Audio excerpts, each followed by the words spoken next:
Alam mo, tama yan, Tintin, ano? Ang dami na palang panalo nito mga batang to. Alae, talagang dito sa Batangas, dapat proud tayo rito kung meron tayong Manny Pacquiao sa larangan ng boxing at Lea Salonga sa larangan ng pagkanta. Ito mga batang to, ang tagal-tagal na parang nananalo, hindi lamang sa Pilipinas at sa kauna-unahang pagkakataon.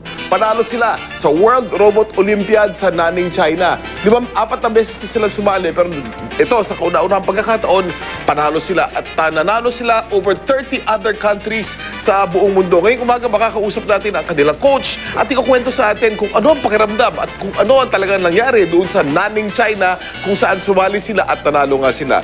Good morning, kasama natin ngayong umaga si Miss Merlina Placino. Aling Merlina.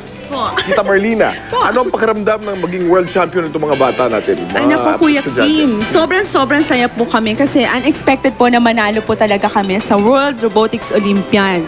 At hindi po talaga namin inaasahan na mananalo kami dun sa mga taga-Japan at saka mga ibang countries na talagang kilalang-kilala pagdating sa teknolohiya. Alam mo, kinukwento nga natin yung mga nakalaban nyo talagang dinaan sa high-tech, ano? Ito namang ating mga robot ay dinaan sa kultura. Anong ibig sabihin nito? Paano ginawa ninyo? Okay, so ang ginawa naming concept, gumamit kami dito ng native design ng restaurant. So pinakita namin ng different types of indigenous materials dito sa Philippines. So ginawa din namin yung konsepto ng kapeng barako, which is popularly known sa Lipa, Batangas City.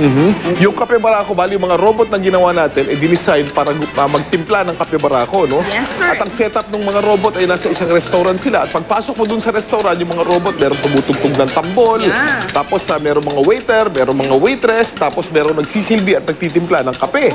So ang tema natin ay yung napakasarap na napaka-native na kape ng Batangas na It's itong so very kape barako. unique, sir. Anong reaksyon ng mga judge yung nakita nila itong inyong design na robot? Wow, sabi nila very creative, very fantastic design, and very nice, sabi ng mga taga iba't ibang bansa na nakakakita ng ating presentation. At makakausap naman natin ngayong umaga si Kim Marco Perez. Si Kim Marco Perez ang team leader. Alika, kapangalan pa kita. Kim, ang pangalan nitong dinesign ninyo na mga tablo ng robot ay Rosum's Universal Restaurant. Bakit Rosum's Universal Restaurant ang pangalan nitong setup ng mga robot ninyo? So, ang pangalan po ng restaurant namin ay Rosum's Universal Restaurant El Batangueño Coffee Shop. Nakuha po namin ang kanyang pangalan sa isang play na ginawa po ni Carol Chapek na kung saan po ang na-term na robot ay unang ginawa at pinakilala sa tao. Ayun, si Carol Chapek kasi yung nagsulat ng Rosum's Universal Robots at ang ibig sabihin ng salitang robot galing sa Czech na robota, ang ibig sabihin ay forced labor. Ipapakita natin itong mga batang to na ngayon lamang natin binibigyan ng pagkilala. Ang dami na pala mga trophy nito.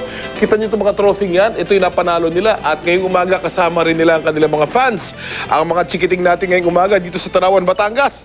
Yang mga champion na yan, kampiyon ng Batangas, kampiyon ng Pilipinas at kampiyon ng buong mundo. Dito nyo lang nakita sa